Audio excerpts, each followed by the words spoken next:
ಅಜೀರ್ಣ ಆಗುವಷ್ಟು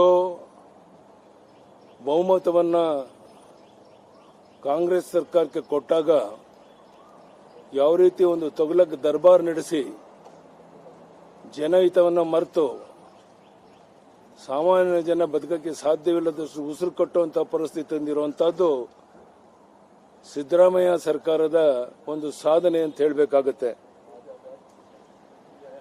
ಮುಸ್ಲಿಮರಿಗೆ 4% ಮೀಸಲಾತಿ ಕಾಮಗಾರಿಗಳಿಗೆ ಇದೊಂದು ಅಲ್ಪಸಂಖ್ಯಾತ ತುಷ್ಟೀಕರಣ ನೀತಿ. ಉಳಿದ ಹಿಂದೂಗಳು ಏನು ಅಪರಾಧ ಮಾಡಿದ್ರು ನಾವು ಮುಸ್ಲಿಂ ವಿರೋಧಿಗಳಲ್ಲ, ಆದರೆ ಎಲ್ಲರಿಗೂ ಸರಿಸಮಾನವಾಗಿ ನೋಡಿಕೊಳ್ಬೇಕಾಗಿರುವಂತಹದ್ದು ಒಬ್ಬ ರಾಜ್ಯದ ಮುಖ್ಯಮಂತ್ರಿಯ ಕರ್ತವ್ಯ. ಅದನ್ನು ಮಾಡದೇನೆ ಹಿಂದೂಗಳಿಗೆ ದ್ರೋಹ ಮಾಡಿರುವಂತ ಕೆಲಸವನ್ನ ಮಾಡಿದ್ದಾರೆ. ಪ್ರತಿ ತಿಂಗಳು ಒಂದಲ್ಲ ಒಂದು ರೀತಿ ಬೆಲೆಯನ್ನು ಹೆಚ್ಚಳ ಮಾಡ್ತಾನೆ ಇದ್ದಾರೆ.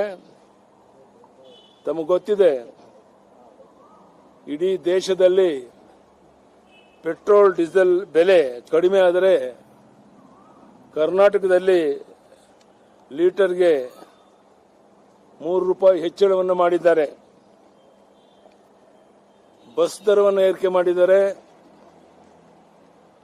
ವಿಶೇಷವಾಗಿ ಮೆಟ್ರೋ ದರವನ್ನು 100% ಹೆಚ್ಚು ಮಾಡಿದ್ದಾರೆ. ಸಾಮಾನ್ಯ ಜನ ಉಪಯೋಗಿಸುವಂತಹ ಹಾಲಿನ ದರವನ್ನು ಇನ್ನೆಂದೂ ಇಲ್ಲದ ರೀತಿಯಲ್ಲಿ